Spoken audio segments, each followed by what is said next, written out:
Pouf, pour vous présenter la suite.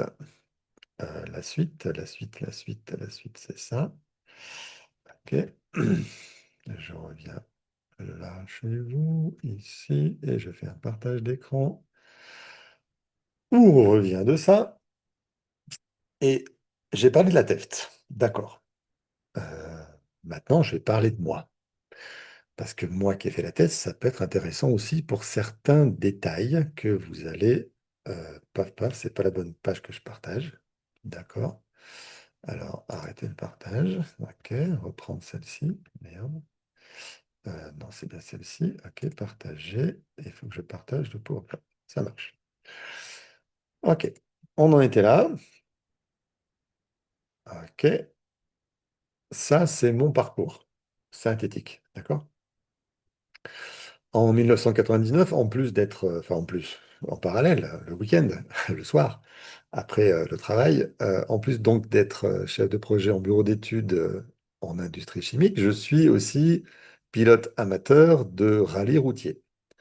Le rallye routier, c'est comme le rallye auto, comme le Monte-Carlo dont on parle en ce moment justement. Donc des spéciales sur route fermée qui sont sur un parcours spécifique dans une région. Il faut être le meilleur, le plus rapide au chronomètre, mais aussi le plus régulier, constant dans les liaisons. Bref, je kiffe, c'est le pied intégral, je m'éclate au sens propre, ouais, au sens propre en 99. Au sens figuré avant, d'accord, mais au sens propre. Ça, c'est moi en photo. C'est la seule photo que j'ai, parce qu'après, c'était la cata. Bref, euh, j'ai un gros accident en 99. Je vais découvrir le décodage biologique en 2009. Je vais l'apprendre. Je vais l'utiliser. Je vais aussi découvrir la psychogénéalogie à travers Salomon Selam. Je vais découvrir la thérapie familiale à travers mon propre parcours particulier. Et de tout ça, je vais créer la TEFT en 2018. D'accord? Je vais vous détailler ça. Alors là, c'est pareil, hein. Vous avez une question, je ne vois plus le chat. Donc, pas la peine d'écrire dans le chat. Sauf si vous n'avez pas de micro, bien sûr, je le verrai après. Mais vous avez une question, vous ouvrez votre micro et on répond. D'accord? On ne perd pas de temps, on y va. Donc, je suis vice-champion de France des rallyes routiers de ma catégorie en 98. Alors, je ne vais pas dire que c'est la catégorie qui était la meilleure, mais quand même. Ouais, je cherchais ça, en fait, voilà, tout simplement. Et donc, j'ai en 99 le sponsor qui me permettra d'atteindre enfin mon but. C'est quoi mon but? C'est d'être le premier. Pourquoi? Parce que, euh, pas pour l'argent, hein, on gagne rien. Il n'y a personne qui sponsorise ça vraiment très très fort. Je crois que en 98, le gars qui a gagné le rallye le plus riche, qui avait le plus de prix, il a gagné 400 francs. Ça payait même pas l'essence du week-end. Mais par contre, en termes de reconnaissance devant les autres pilotes, là ouais, là c'est la classe, hein. Là c'est la reconnaissance qu'on va chercher. Et du coup, moi, c'est la reconnaissance que j'allais chercher. Ok, on va déborder après sur pourquoi la reconnaissance. J'ai un accident quasi mortel en 99 et je passe 45 jours en coma artificiel car mon cerveau est touché. On va revoir mon cerveau après. Là, c'est le scanner hein, de mon cerveau. Les grandes taches noires, pas celles qui sont au centre en croix, mais les autres, toutes les autres taches noires, c'est des hématomes cérébraux parce que ben, mon cerveau est allé frapper dans ma boîte crânienne parce que j'ai attrapé des arbres à 90 km/h, pardon, 110 km/h. Et il y a eu donc une décélération énorme qui a fait que j'ai été broyé contre ce gros, gros chêne qui était au bord de la route. Ouais, je voulais aller le plus vite possible. J'avais fini second du rallye que j'étais en train de reconnaître l'année d'avant et je voulais aller plus vite cette année-là. J'avais une moto qui marchait, j'étais déjà plus de reconnaissance, donc j'étais sûr que j'allais gagner. Bah, raté. Je passe 2 ans en centre de rééducation à réapprendre à marcher, mais pas que ça, en fait. Réapprendre à me lever, réapprendre à me laver, réapprendre à manger, réapprendre à tout, parce qu'en fait, en sortant de 45 jours de coma artificiel, j'ai perdu toute ma musculature, toute ma souplesse articulaire, et je passe 2 ans surtout à me réassouplir et à réapprendre à bouger. C'était vraiment violent. Je le souhaite à personne. Mais je suis allé jusqu'à cette extrémité-là parce que j'ai fermé les yeux sur mes traumatismes, sur ce que j'avais pas réglé. J'ai fait l'autruche, en fait. Et donc, la vie m'a remis face à mes conflits en m'obligeant à m'arrêter et à réfléchir à ce que j'avais fait, ou surtout pas fait. Bref, je passe ensuite 4 ans avec une psychothérapeute pour réapprendre à vivre avec mes séquelles. Elle a fait du très bon boulot dans le sens où elle était très accueillante, très compatissante. J'ai vraiment pu exprimer plein de choses avec elle, mais exprimé dans la façon de la psychothérapie. On verra après la différence. Alors, dans la façon de la psychothérapie telle que elle la pratiquait, je reprécise, hein, je ne mets pas tout le monde dans le même panier. Après, j'ai fait aussi 4 ans de formation en thérapie manuelle énergétique, méthode Poyer. C'est une espèce d'ostéopathie douce, une ostéopathie énergétique. Et pendant ces 4 ans, je progresse énormément. Je récupère beaucoup de mes séquelles. Il y en a pas mal qui disparaissent. Et donc, je trouve la méthode efficace et je m'installe dans mon cabinet en parallèle de mon métier de chef de projet en bureau d'études, hein, j'entends. Et dans cette formation, on me parle de décodage biologique. Ah, on me dit, le décodage biologique, c'est quelque chose qu'il faut connaître parce que employé, normalement, si vous faites 2 séances sur une douleur, sur une entorse, sur n'importe quoi, et que c'est pas réglé, ben c'est qu'il faudra aller voir en décodage biologique la cause émotionnelle du fait que ce soit pas réglé. Parce qu'il y a une cause émotionnelle que le décodage biologique peut débloquer, pardon. OK. Et aujourd'hui, je suis thérapeute et puis je vous propose de vous former. Et là, je suis avec un groupe d'élèves que j'ai formé. C'était en 2022, celui-là. Ça, c'est la salle de cours dans laquelle on va travailler. Ça, c'est le centre dans lequel je travaille. J'ai mon cabinet au rez-de-chaussée, les salles de cours en haut. Bref, c'est très bien là-bas, mais c'est ce que je vous propose. Ça, c'est mon parcours. Est-ce que vous avez des questions sur mon parcours avant que je passe sur autre chose? Oui, non, c'est clair, peut-être. Mais Allez. en fait, les termes que tu emploies, c'est pas très clair pour moi, c'est un peu du chinois tout ça. Ouais, Décodage biologique, toutes ces choses-là, c'est des choses que j'ai pas entendues plus que ça. Donc du coup, parfait. On comment va voir ça. on arrive à faire des choses comme ça et qu'est-ce qui t'a, enfin comment ça s'est déclenché, comment t'as fini par être formateur. Enfin, bon, il y a un million de questions. Ouais, c'est cool. Moi, je Un voudrais million, juste non. dire Euh, bravo, parce que c'est pas rien de vivre tout ça. Donc, moi, je vous félicite parce que de remonter de tout ça, c'est pas évident. Voilà. Oui. Bravo à vous. ouais, super. Euh, je vous remercie Ah des bah non. félicitations. L'idée, c'est que ces événements-là m'ont poussé à regarder pourquoi j'avais vécu. Pourquoi c'est arrivé? Pourquoi j'ai cet accident? Quelles sont les raisons pour lesquelles j'ai survécu? Parce que ce n'était pas prévu au départ, hein, honnêtement. C'est pas le pronostic des médecins aux urgences. Pas du tout d'ailleurs. J'étais plutôt perdu pour eux. Mais il s'est passé quelque chose, j'ai survécu et j'ai cherché la raison pourquoi ça m'est arrivé. Et aussi, comment je peux sortir de ça? Parce que les médecins me disent, vous allez galérer toute votre vie, ça vous récupérez pas. Moi, ça me branche pas. Quand je suis assis dans mon fauteuil pendant 2 ans parce que je peux pas marcher, voilà, je dis, ok, t'es gentil, monsieur, mais moi, je t'écoute pas parce que, je t'écoute pas parce que le gars là, il a sa colonne vertébrale qui est sectionnée, un collègue de rééducation, hein, mais quand même, il vient dans la salle de kiné, il enfile des attelles particulières. Et je le vois qui part marcher avec des béquilles. Moi, l'épinière à moi, elle n'est pas sectionnée. Elle est abîmée, soit. On l'a vu que c'est abîmé, mais elle n'est pas sectionnée entière. Donc, pourquoi je ne pourrais pas faire au moins aussi bien que lui? Donc, tu me racontes un truc qui colle pas dans ton histoire. Donc, je cherche un petit peu à trouver ma propre voie, en fait.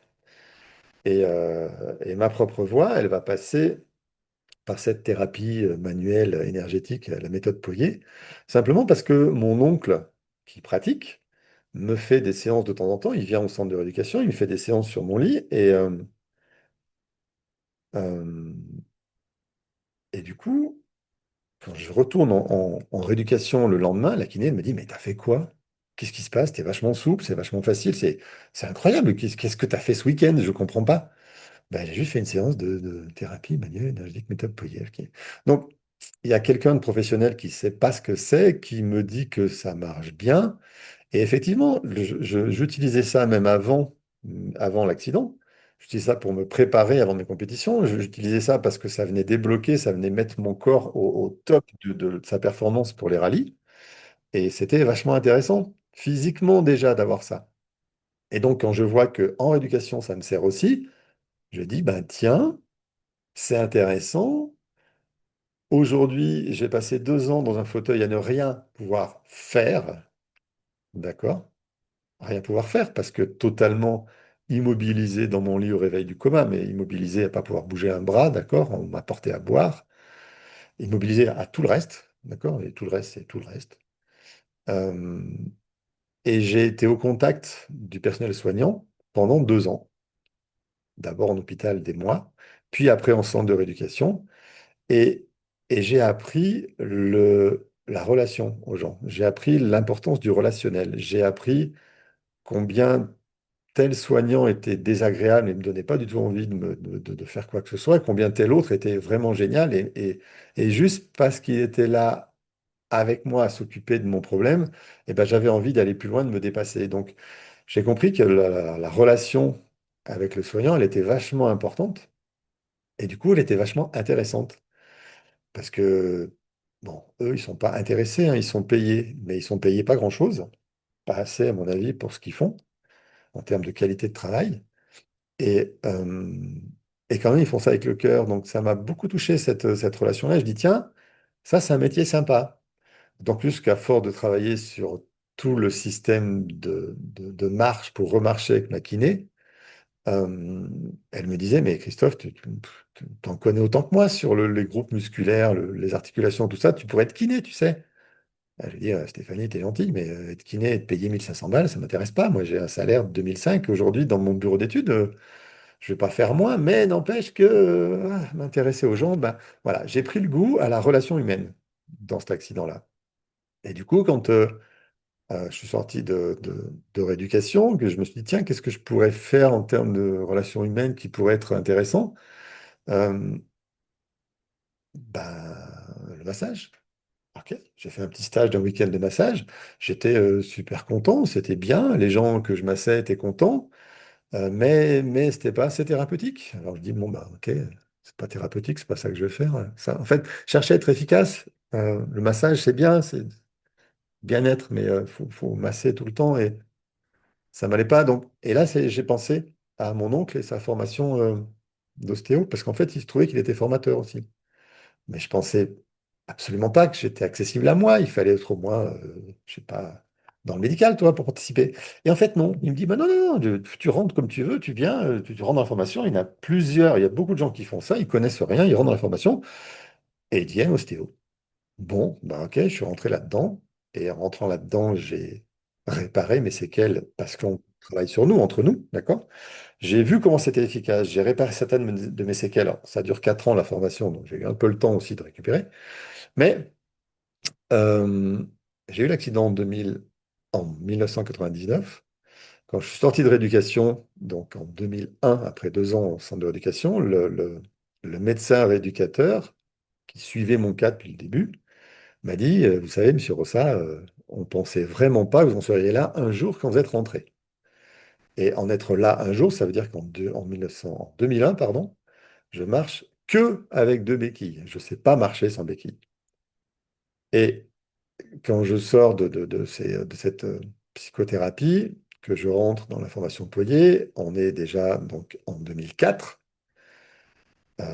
Et le médecin éducateur m'a dit, il faut travailler maintenant entre votre sortie là maintenant en 2001 et, et 2005, enfin 2004, parce qu'au bout de 5 ans, tout ce que vous n'aurez pas récupéré, ce sera définitivement perdu. On a l'expérience en éducation, c'est comme ça que ça marche. Bon, alors quand je rentre en formation Poirier en 2004, je suis au bout de mes 5 ans, mais quand même, pendant 4 ans, je continue à récupérer des choses. Donc là, je commence à remettre en doute ce que dit ce médecin rééducateur, physiquement par moi-même, par une autre technique qu'il ne connaît pas. Je remets en doute ses dires. Et ça me titille. Et je dis, tiens, il y a peut-être autre chose qui existe que la médecine allopathique traditionnelle, même si c'était vraiment un bon centre de rééducation, hein, il n'y a pas de tortiller là. Et dans cette formation en Poyer, on me dit, ah, décodage biologique, si le Poyer ne marche pas, il faut aller faire le décodage biologique, avec Christian Flech. Bon, nous, on écoute le formateur pendant 4 ans qui nous dit ça, et puis on dit, ouais, t'es gentil, mais est-ce qu'on ne pourrait pas avoir cette formation en décodage biologique à Grenoble, puisqu'on est tous là, 25 à Grenoble? Eh bien oui, il en discute avec Christian Flech, et Christian Flech ouvre un cours à Grenoble, avec différents intervenants, où je suis la formation en décodage biologique. Et là, c'est la révélation, là. Là, c'est la révélation parce que dans tout ce qu'on va étudier, travailler dans le niveau 1 de la formation d'écoutage biologique, donc qui est l'étude de tous les organes, toutes les blessures, toutes les pathologies, je travaille absolument tous les organes qui ont été touchés par l'accident. Et à chaque fois que je travaille quelque chose avec les outils d'écoutage biologique, je répare encore des séquelles. On est en 2009. Ça fait 10 ans que j'ai eu l'accident. Donc, ça fait le double du temps qu'on m'a donné en rééducation de vous récupérez pas après 2005. Là, on est en 2009, je continue à récupérer. Et là, je me dis, OK, décodage biologique, il va travailler sur vraiment quelque chose de différent. Et surtout, peux le comparer tout de suite avec la psychothérapie. En psychothérapie, j'ai revisité tout ce que j'appellerais des traumatismes, ce que j'appelais à l'époque traumatisme d'enfance. Euh, mais là, je ne fais pas que pleurer dessus. J'ai des outils thérapeutiques qui me permettent de réparer ces moments-là. Et quand je répare ces moments-là, quand vraiment j'apporte une solution à l'événement tel qu'il s'est passé, les organes qui correspondent au ressenti du moment se réparent aussi. Mes séquelles disparaissent. Donc, ce que j'ai fait en psychothérapie, c'était bien. Ça m'a aidé à marcher avec mes deux béquilles. C'est comme ça que je le traduis aujourd'hui. J'ai appris et accepté de marcher avec deux béquilles en psychothérapie.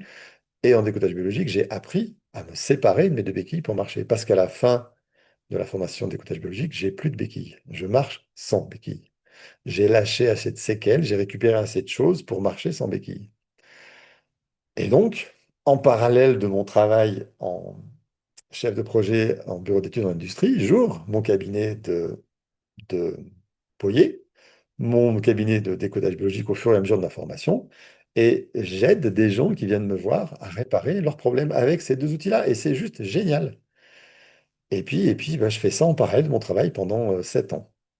Pendant 7 ans, tous les soirs, bon, je finissais à 4h30 le soir, donc c'était facile, j'allais prendre une ou deux séances avec des gens qui venaient me voir, et tous les samedis matins, j'allais aussi au cabinet pour prendre 3-4 sessions. Donc pour accueillir 3-4 séances. Donc j'ai fait ça en parallèle de mon travail pendant 7 ans. Et puis au bout de 7 ans, j'ai demandé un temps partiel, parce que je voulais développer ça, et puis parce que ce que je faisais à l'usine dans le bureau d'études m'intéressait de moins en moins. Et j'ai développé ça, j'ai développé mon cabinet, ce qui faisait que les jours de temps partiel, où j'étais au cabinet, eh ben, j'aidais les gens. Et ça marchait. Et c'était plein, en fait. J'avais 20 séances par mois, d'accord? C'était pas suffisant du tout pour me faire un salaire, mais j'avais 20 séances par mois parce que c'était le seul temps libre que j'avais. Je m'étais gagé 20 heures par mois en récupérant un week-end grâce au temps partiel. Bref, c'est comme ça que c'est venu petit à petit. C'est vraiment venu petit à petit au fur et à mesure de mon expérience. C'est-à-dire que tant que je n'ai pas expérimenté quelque chose, tant que je ne l'ai pas vu fonctionner, j'y accorde pas de crédit. D'accord? C'est par mon expérience que j'ai su que ça fonctionnait, que ça fonctionnait. Et quand j'ai commencé à explorer la partie, ce que j'appelle transgénérationnelle aujourd'hui, c'était parce que j'avais vu Salomon Selam en formation décodage biologique, il avait parlé de certaines choses, et ben, on m'a apporté le cas d'une petite fille dont je vais reparler après. J'ai résolu son problème juste en faisant du transgénérationnel avec ses parents, parce qu'elle avait 3 mois, la petite fille. Je n'ai pas travaillé sur elle, je ne l'ai pas touché, je n'ai pas fait de poignée, mais juste en transgénérationnel, j'ai résolu son problème. Parce qu'il était principalement transgénérationnel, en fait. Donc là aussi, je me suis mis à y croire, puis je me suis mis à creuser, puis je me suis mis à développer des outils pour ça. Et aujourd'hui, ça devient mes spécialités. D'accord? Donc, je suis un expérimentateur. J'ai fait ça d'abord. Et quand j'ai eu assez d'expérience de ce que je faisais, ce que j'appelais la TEFT, ça fonctionnait. Je me suis dit, mais c'est sympa, là, mon cabinet, il est plein. Je fais de la TEFT, c'est génial, ça marche super bien. Mais si on était plusieurs à faire ça, ce serait quand même bien pour aider plus de gens, en fait. Parce que je ne suis pas kiné à faire kiné comme les autres kinés. Je suis thérapeute émotionnel, familial, transgénérationnel. Et ça, je suis le seul à le faire. Donc, si je forme d'autres gens, bah, ça serait cool. Et du coup, c'est là que j'ai commencé à créer ma formation. Alors, il est vrai qu'en parallèle, j'avais voulu rentrer dans la formation de Christian Flech en tant que formateur en décodage biologique. Mais c'est tombé au moment où je développais la TEFT en parallèle et où à un moment, j'ai eu le questionnement de dire est-ce que je veux former les gens au décodage biologique ou est-ce que je veux former les gens à ce que je fais moi, en fait, qui dépasse le décodage biologique? Parce que le décodage biologique, c'est une partie de la formation, mais c'est pas toute la formation. Et puis voilà, le choix a été fait. Je me suis dit, ben ok, je sors des pas de Christian Flech, et je vais créer ma formation, puisque de toute façon, il ne veut pas intégrer de nouveautés dans sa formation à lui, donc, ce que je respecte sans problème. Et en 2017, j'ai créé cette formation. Et voilà. Et ça fait donc depuis 2017 que je la diffuse. J'ai eu plein de gens qui ont été formés, plein de gens qui sont thérapeutes TEFT aujourd'hui. Et c'est ce que je viens vous proposer, vous présenter comme outil thérapeutique. Alexandra, est-ce que ça fonctionne pour les CEP et la fibromyalgie? La CEP, c'est... Ah, il y a d'autres questions avant. Ouais, je repense celle-ci. Sclérose en plaques, pour les gens qui ne savent pas, pour la CEP. La CEP, elle a une particularité dans son conflit, c'est je, je vais abîmer la myéline, donc on va dire le tuyau qui entoure pardon, euh, la gaine des nerfs, et ça empêche le flux nerveux de passer. Ok. L'objectif caché derrière tout ça, on va voir ça en décodage biologique, c'est qu'il ne faut pas bouger. Or, la thérapie, c'est un changement. Donc, pour travailler sur une CEP, il faut d'abord travailler sur la peur du changement. Et travailler sur la peur du changement, ça veut dire qu'on va créer du changement. Donc, c'est antinomique avec le conflit chez la personne. Donc, il est extrêmement dur d'aller travailler avec des gens au CEP. Ça fait extrêmement longtemps que j'en ai pas reçu. J'en ai reçu deux il y a quelques années. Un avec qui ça n'a rien donné parce qu'il n'a pas avancé. Alors bon, il se trouvait aussi que bref, non, peu importe. Avec un avec qui ça n'a pas avancé, et peu importe les raisons pour lesquelles ça n'a pas avancé. Le deuxième avec qui ça a marché, le deuxième avec qui l'évolution de la CEP s'est arrêtée. On n'a pas réussi à récupérer des choses, mais l'évolution s'est complètement arrêtée et ça fait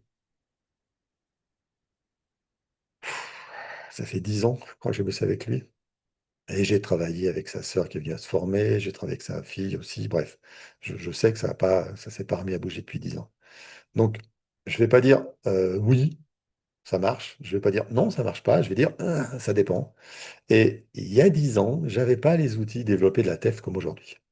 D'accord? On est en 2026, la TEFT, elle date de 2018. Et quand j'ai bossé sur ces CEP-là, c'était avant la TEFT. Donc, je ne sais pas. Je ne sais pas si aujourd'hui ça marcherait et j'ai juste hâte d'essayer.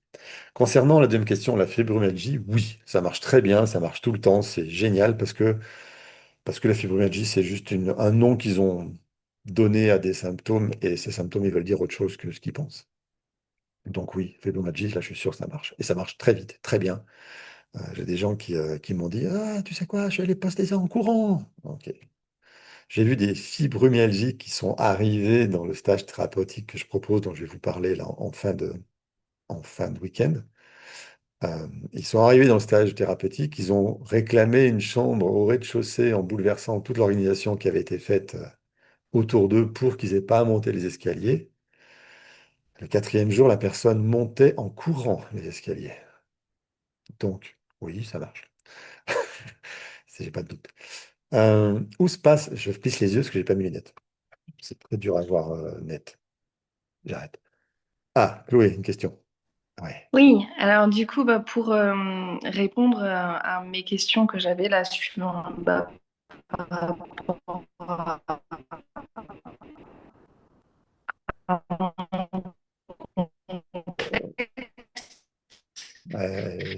réseau, il est toujours pas bon, hein. Je me suis formée moi en Pardon. tant que praticienne holistique en accompagnement féminin. Donc tout ce qui est soins énergétiques de la matrice. Ok. J'écris en message. Ouais, je suis désolé, le réseau est pas assez bon. J'ai mes lunettes. Alexandra, où se passe la formation? Est-ce qu'en visio ça fonctionne aussi? Oui, ça se passe à Grenoble, enfin à Grenoble, à l'entrée de Grenoble, au nord de Grenoble, direction Lyon, la formation. Donc c'est très accessible en venant du nord. Et c'est en visio en parallèle. J'en parlerai un petit peu en fin de journée parce que je vais proposer quelques bricoles. On y reviendra. Nanana, nanana. Oui, c'est l'expérience qui permet ça, Coralie. Est-ce que vous pratiquez toujours la méthode Poirier? Non, je pratique pas les méthodes Poirier. J'ai laissé ça à des gens qui se sont spécialisés là-dedans. J'ai rencontré d'excellents collègues en formation qui font toujours ça, qui se sont spécialisés là-dedans. Je vais les voir moi, j'emmène toute ma famille les voir eux parce qu'ils sont compétents en méthode Poirier. Moi, j'ai basculé sur la TEFT. Faut-il commencer par ça pour les traumatismes physiques avant de faire du décodage? Ça dépend. Effectivement, quand on vient me voir une première fois en me disant j'ai un problème physique, j'ai un truc qui marche pas, gna gna gna gna gna gna gna gna, on étudie bien sûr les raisons émotionnelles de cette défaillance physique, mais assez souvent, je guide les personnes vers ces gens-là, donc en Poirier que je connais, parce que travailler un petit peu en Poirier, juste une ou deux séances, ça permet de vraiment décaper tout ça et d'enfin accéder au conflit qui est dessous. Vous partageriez leurs coordonnées employées, bien sûr. Oui, oui. Euh, Céline, ok. Alors, Chloé, pour m'aider, je me suis formé en tant que praticien holistique en massage général, soit énergétique en matrice en massage général, et pourquoi la tête est différente des constellations familiales? En quoi la tête est différente des constellations familiales et systémiques? Première excellente question à laquelle je vais répondre clairement dimanche, mais j'ai fait cette nuit un truc, parce que je savais que j'aurais cette question, on me l'a posée plusieurs fois, je n'avais pas la réponse. Je vais pas la donner avant. La TEFT est très différente des constellations familiales et systémiques, parce qu'on ne va pas s'adresser de la même façon au même système. Et non, je ne vais pas développer ça maintenant. Je suis désolé, Chloé, il faudra attendre dimanche. Mais dimanche, il y aura toutes les réponses à tes questions. Juste, si tu veux bien aller...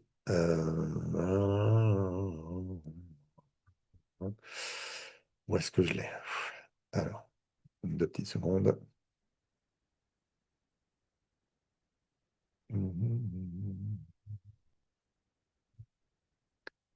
Et note de... Je prends deux secondes, hein, bougez pas. Hop, hop, hop. Je le mettrai. C'est pour tout le monde. Hop, hop, hop. Outil pratique, famille transversale. Nanana, nanana, nanana. Conception. Ok, ok, ok. Ça, c'est la réponse pour Chloé tout de suite. Hop. Allez regarder là pour savoir comment je présente les constellations. J'ai mis dans le chat le lien. Euh, Coralie, qui n'a visiblement pas de micro puisqu'elle fait que écrire. J'ai cette question, à quel niveau la TEFT travaille? Énergétique? Non. Euh, Il y a plein de gens qui, même dans le début de la formation, pensent que c'est énergétique. C'est pas énergétique la TEFT. On travaille au niveau de l'inconscient biologique. C'est quoi? Eh ben, c'est ce qu'on va voir maintenant. Donc ça tombe bien, la question est bonne. La question est bonne au bon moment. Je vous ai... Oui, Oui, pardon ouais, de te couper, c'est Sandrine. J'avais une ouais. question. Je suis désolée, j'arrive pas à trouver l'onglet pour lever la main, donc j'ai pris la parole. C'est tout en bas. Il y a pas, c'est pas un onglet, c'est tout en bas de l'écran. Il y a audio, vidéo, participants, chat, réagir, levez la main. Et moi, je l'ai pas. Ah, Et quand je vais dans plus, j'ai transcription, sous-titres, sondage, doc, non, notes. non, alors, t'as pas levé la main. Ok, je comprends pas J'ai pourquoi, pas levé puisque. la main. Je l'avais la dernière fois, je l'ai pas. Donc je suis désolée, j'ai pris la parole comme ça. Mais Est-ce que c'est tu bien, avais fini ça me de me dérange poser pas. la question? Vas-y, Oui, vas-y. d'accord. On parlait tout à l'heure des CEP et de la fibromyalgie. Ouais. Est-ce que pour l'endométriose, Tu as eu Ouais, des consultants en ce ouais, sens. Est-ce que ça fonctionne? ouais. Oui, oui, oui et oui. Ça fonctionne très bien, puisque pour moi, l'endométriose, c'est juste une question de thérapie familiale, donc de Y%, et on règle ça, et c'est bouclé. Ok. Alors, on va voir les premières, enfin tu vas voir, parce que tu es inscrite dans la formation, dans les premiers modules de niveau 1, d'où vient l'endométriose, quel est le conflit, et, euh, et comment on va le régler. Alors, comment le régler, ça sera au niveau 2, mais niveau 1, on verra le conflit. Coralie, elle écrit parce qu'elle n'arrive pas à lever la main. Eh bien, Coralie, ouvre ton micro, fais comme Sandrine. J'ai dit, si vous voulez parler, vous ouvrez votre micro. On va pas se battre. Chacun parle à son tour. Ça va, Sandrine? Oui, merci beaucoup et merci à Chloé qui a répondu. En fait, il faut aller dans réagir. Il y a un petit cœur. Tu cliques sur le réagir parce qu'il y a Coralie qui ne sait pas et il y a écrit lever la main. Ouais, mais levez la main, levez pas la main, ouvrez le micro.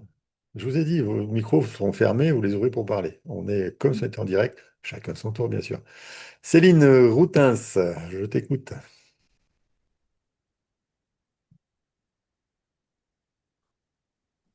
Oui, bonjour, je n'avais pas désactivé le micro.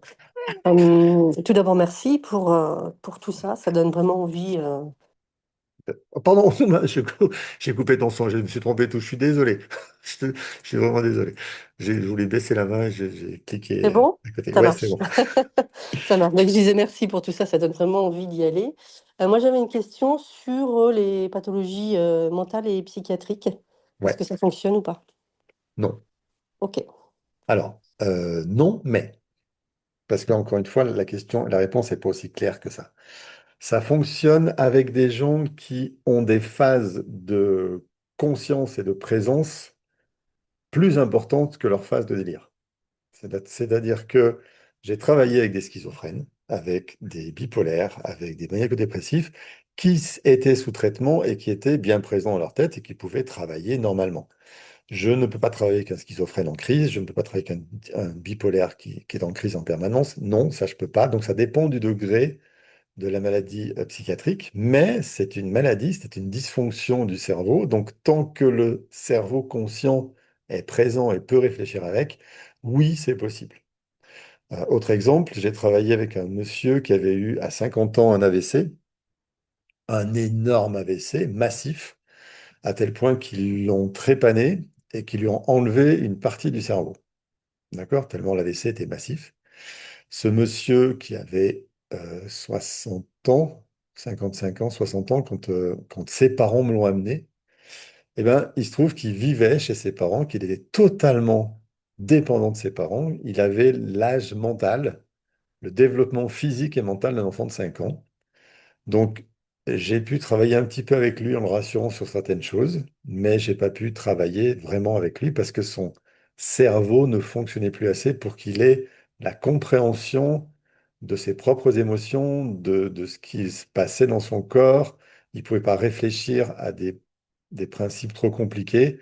Donc, malheureusement, je n'ai pas pu l'aider avec ça, mais je l'ai aidé en travaillant avec sa mère, qui est venue travailler sur sa propre histoire pour comprendre pourquoi elle avait vécu ça avec son fils, pourquoi son fils, 50 ans, se retrouvait subitement à revivre avec eux à la maison. Parce que eux, ils avaient 70 ans, c'était un petit peu compliqué à s'occuper d'un enfant de 50 ans, en fait, qui faisait 2 mètres de haut en plus. Bref, donc il est venu travailler ça, et grâce au travail qu'elle a fait sur sa propre histoire, elle a pu accueillir différemment son enfant, et du coup le réautonomiser assez pour qu'il puisse aller en institut où il a commencé à pouvoir être aidé et redévelopper certaines choses. Je ne sais pas où il en est aujourd'hui, je ne sais pas de ses nouvelles depuis un moment, mais je sais qu'on était arrivé par là. Donc, la limite, c'est un cerveau conscient qui peut analyser, réfléchir, et pour ça, il ne faut pas être en crise psy, quelque chose. Voilà. Merci. Et la personne, je repense à cette personne schizophrène qui était sous traitement. Ça faisait 5 ans qu'elle n'avait pas eu de crise. On a travaillé sur les raisons de sa schizophrénie, on les a trouvées, on les a réparées. Elle a arrêté son traitement, elle a repris un travail et aujourd'hui, elle a des problèmes comme tout le monde. Elle est sortie de sa schizophrénie complètement parce qu'elle a arrêté son traitement et qu'elle a repris un travail. Voilà, la définition, c'est ça, quoi. Elle n'est pas repartie en crise depuis. Donc, pour moi, c'est une maladie. C'est pas astro que j'ai travaillé, Coralie, qui n'ouvre pas à lever la main et à parler son micro. Euh, j'ai, c'est pas pour un thème astral que j'ai trouvé l'origine, c'est vraiment en thérapie familiale avec du décodage biologique. Mais peu importe la raison, tant que vous trouvez vos pistes, c'est tout ce qui est intéressant pour vous. Chacun ses pistes. Moi, j'ai une Bon. petite question, c'est Gaëlle, je Ouais, m'excuse. non, non, Sur c'est parfait. l'épilepsie, il n'y a rien non plus qui peut faire des choses. Si, bien sûr, de la même façon. La raison de l'épilepsie, elle est ce qu'elle est. Alors, c'est une réponse biologique un conflit émotionnel non réglé. On trouve le conflit, on règle le conflit et il n'y a plus d'épilepsie. Ah, ok, d'accord. Parce que moi, je me demandais si c'était lié à mon cancer que j'avais eu. Donc, Ça, j'en sais rien. Ça, par contre, est-ce que c'est lié à ton cancer que tu as eu? Je ne peux pas répondre à ça. ouais, Mais ouais, ouais. l'épilepsie en elle-même, c'est un symptôme et comme tous les symptômes, ils vont se décoder avec le décodage biologique. On peut faire quelque chose dessus. Non, parce Après, que moi, j'ai eu l'origine. que le jour où on s'est rendu compte que je l'avais. Après, j'en avais plus. Mais je sais pas pourquoi. En fait, ils disent que c'est des fois la tumeur qui appuie sur le cerveau qui fait que ça fait une Alors, oui, épilepsie. avec une tumeur cérébrale, il y a des chances que oui, il y a une réponse cérébrale qui se fasse. C'est Effectivement. ça. Et Et l'épilepsie, que c'est j'en ai une plus réponse. après, c'est normal. Enfin, je sais pas, bizarre. Bah, Moi, j'ai pas eu d'autres épilepsies après, en fait. Ça a été que le jour où on s'est rendu compte que j'avais eu mon cancer, en fait. eh ben, tant Mais mieux. après, j'ai pas eu d'épilepsie, donc Bah, tant mieux. oui, merci. Je peux pas Bonjour, dire. Oui, bonjour, c'est Fatima, Fatima, bonjour. je sais pas sur mon temps, oui. Si, si. Euh, je me permets de... Ah oui, j'ai une question à poser. Ouais, J'ai deux chats qui sont malades, ouais. un du diabète et puis j'ai une chatte qui a une infection qui n'arrête, enfin qu'on n'arrive pas à traiter, Mhm. enfin voilà. Je voulais savoir si le fait donc de travailler sur moi à travers les trois méthodes que vous offrez, enfin à travers le TEFT, c'est ça? Ouais, c'est ça, TEFT. Est-ce que ça peut avoir un impact sur mes animaux? J'ai un chat qui est diabétique et juste pour information, dans ma famille, on est diabétique. Pour l'instant, moi, j'ai pas encore été diagnostiquée. Enfin, j'espère ne pas l'être. Mais mes parents, enfin mon papa qui est décédé, il était diabétique, ma maman diabétique, ma grand-mère, pardon, était diabétique, et puis dans la famille aussi. Ah oui, j'ai un frère aussi qui est diabétique. Voilà, je voulais juste savoir si c'est en réglant justement, enfin toutes ces problématiques, enfin ou ces pathologies, enfin Ouais, dans le transgénérationnel peut-être, voilà. Est-ce que ça peut avoir un impact sur mes animaux parce que ça fait ok. partie de ma famille également. Voilà, je sais pas comment vous dire ça. Justement, Ouais. est-ce que je peux te poser Merci. une question, Fatima, sur ta famille? Oui, Est-ce que tu as des enfants? non. Ok. Donc, tes chats sont comme tes enfants. Et sont mes, oui, oui, c'est mes petits Ok. loulous, oui, oui, Donc, oui. les chats ont la particularité par rapport aux chiens de prendre le conflit de leur propriétaire et de l'exprimer. Donc, ton chat diabétique, il a juste pris le conflit de la famille, il est en train de l'exprimer. Donc, ce qui veut dire que si toi, tu règles ce que tu portes, qui aurait créé du diabète chez toi, mais qui est récupéré par ton chat, il y a des chances que, effectivement, en réglant cette histoire que tu portes, tu aides ton chat à sortir du diabète. Voilà. D'accord. C'est comme si tu avais des enfants, c'est pour ça que je te pose la question sur les enfants. Normalement, c'est les enfants qui prennent. Hein. Tu n'as pas d'enfants, donc forcément, les chats ont plus de poids. Euh, Tu vas aller poser tes conflits sur tes enfants, donc quand c'est des enfants, mais les chats de eux-mêmes vont prendre nos conflits. D'accord? Oui, Ils vont le porter, l'exprimer d'eux-mêmes. Leur boulot, c'est, enfin leur boulot, la fonction j'entends, qu'ils ouais, ont, malgré j'entends ce eux, que vous voulez dire. Oui, c'est de nous aider à aller mieux, et pour ça, ils prennent nos conflits. Les enfants les prennent aussi, c'est aussi pour nous aider à aller mieux, mais eux, ils ont un intellect, donc ils vont dériver ça en plein de choses différentes. Les animaux, non, c'est les maladies, les conflits. Donc, pour répondre à la question, d'accord, oui, tu peux aider tes chats en travaillant sur toi. super. De la Je façon, te j'en sais remercie. rien laquelle, je ne sais pas ce qu'on fera exactement, parce que le diabète a plein de sources, mais Oui. peu importe. Alors, juste une petite précision, je Ouais. suis retournée habiter chez ma maman qui est diabétique. Uhum, Et on a eu un chat pendant 18 ans qui a été diabétique. uhum. Et c'est en revenant habiter chez ma mère, ça fait 5 ans que j'habite chez elle. Mais en fait, ben, mes chats sont tombés malades. Il y Ok. a quoi, voilà. Enfin, en fait, c'est voilà. Une Ça s'est déclaré histoire, là, je pense, une en histoire rejoignant peut-être. intéressante à travailler, justement. Voilà. Merci beaucoup. C'est très gentil. Cool. Merci infiniment. Avec plaisir. Bien, je voulais faire une pause, parce que c'est Ah, midi quand même. On va faire 10 minutes de pause pipi, si vous voulez bien. Je vais arrêter l'enregistrement. Je vais couper ma caméra, mon micro. Je laisse Zoom ouvert et je réouvre à 12h19. On fera un petit truc avant 13h. Je répondrai encore à 2 questions s'il faut. Mais là, coupure jusqu'à 12h19. Ça roule? Et on prendra ta question après, Paula, sans problème. À tout à l'heure.